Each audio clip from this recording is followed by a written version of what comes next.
Hola, ¿cómo están? Mi nombre es Juan Camilo Peláez Ortiz y el día de hoy vamos a hablar del enfoque diagnóstico y el manejo de la tormenta tiroidea.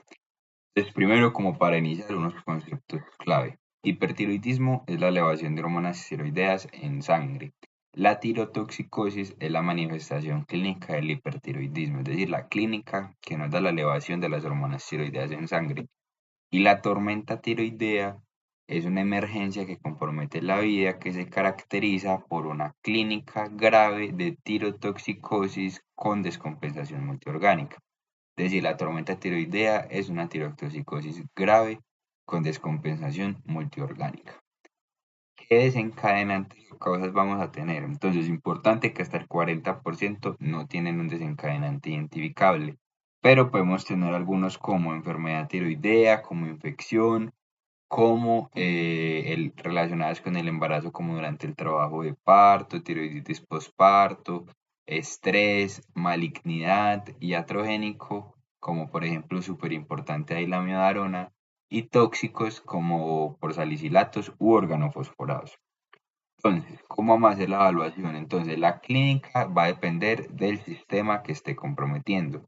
En el sistema nervioso central vamos a tener agitación, ansiedad, delirium, psicosis y estupor-coma. Importante que en el sistema nervioso central, cuando hay alteración del estado de conciencia, se asocia con más mortalidad y la alteración en el estado de conciencia puede ser la única manifestación de una tormenta tiroidea. Cardiovascular podemos tener taquicardia, falla cardíaca congestiva, hipotensión, arritmias cardíacas, que lo más común es la fibrilación auricular o colapso cardiovascular. Y disfunción termorreguladora, fiebre, que entonces por eso es que estos pacientes van a tener tanta fiebre y hay que utilizar antipiréticos. Gastrointestinal, puede haber náuseas, vómito, diarrea, dolor abdominal o falla hepática con ictericia y otros, entonces podemos tener bocio, oftalmopatía tiroidea, temblor de manos y piel caliente y húmeda.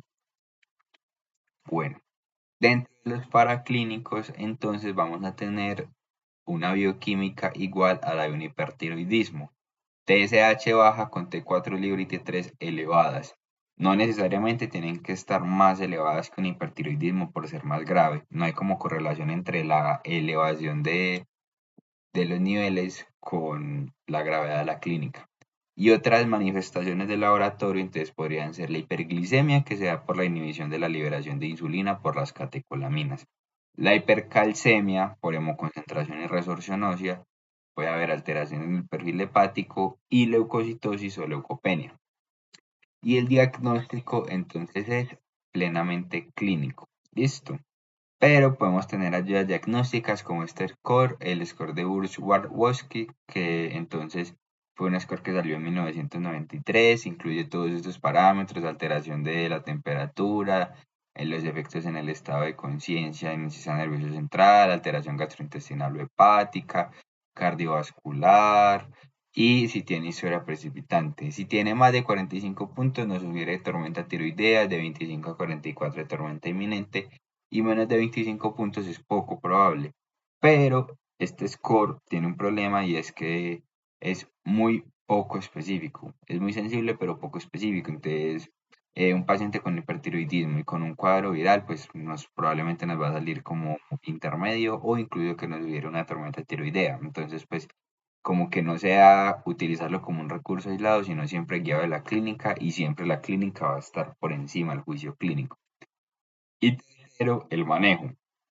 Entonces, ¿qué componentes va a tener el manejo? Ingreso a UCI, líquidos intravenosos para reponer las pérdidas gastrointestinales, antipiréticos para regular la temperatura, que sería acetaminofén y medios físicos, beta bloqueadores, tionamida, esteroides, solución de yodo inorgánico, colestiramina y antibiótico si y solo si se sospecha foco infeccioso.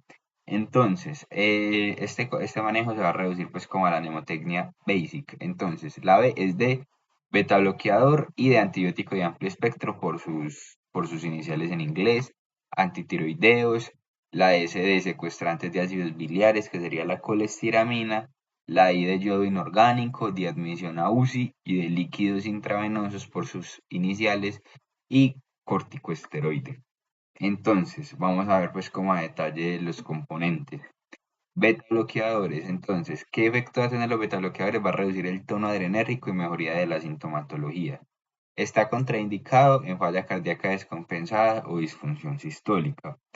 Pacientes con hiperreactividad de la vía aérea utilizar metoprolol por la selectividad con los receptores beta, en pacientes con hipogasma y enfermedad vascular periférica, y debe ser de corta duración, por eso el de elección es el propanolol, también se puede utilizar esmolol.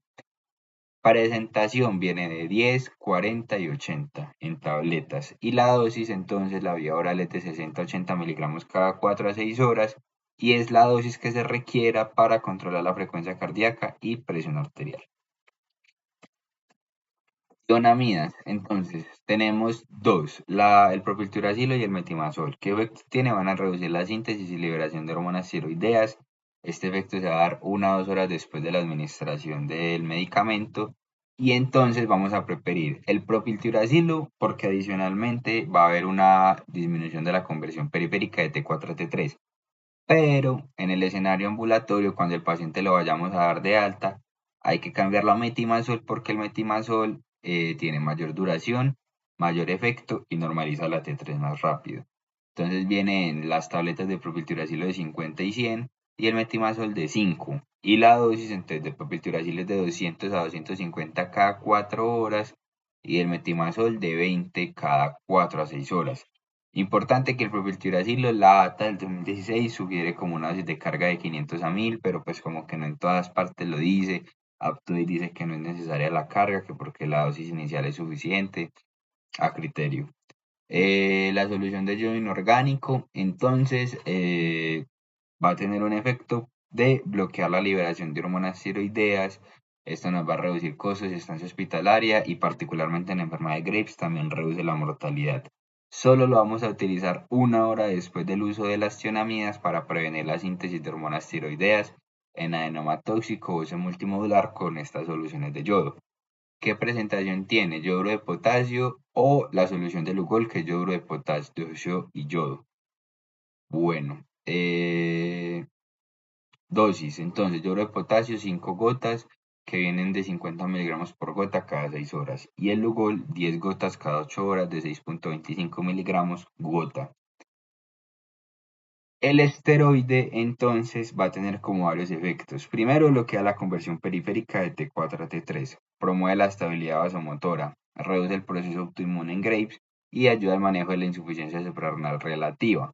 ¿Qué dosis vamos a utilizar? De hidrocortisona intravenosa una carga de 300 y luego 100 cada 8 horas. También está escrito utilizar dexametasona.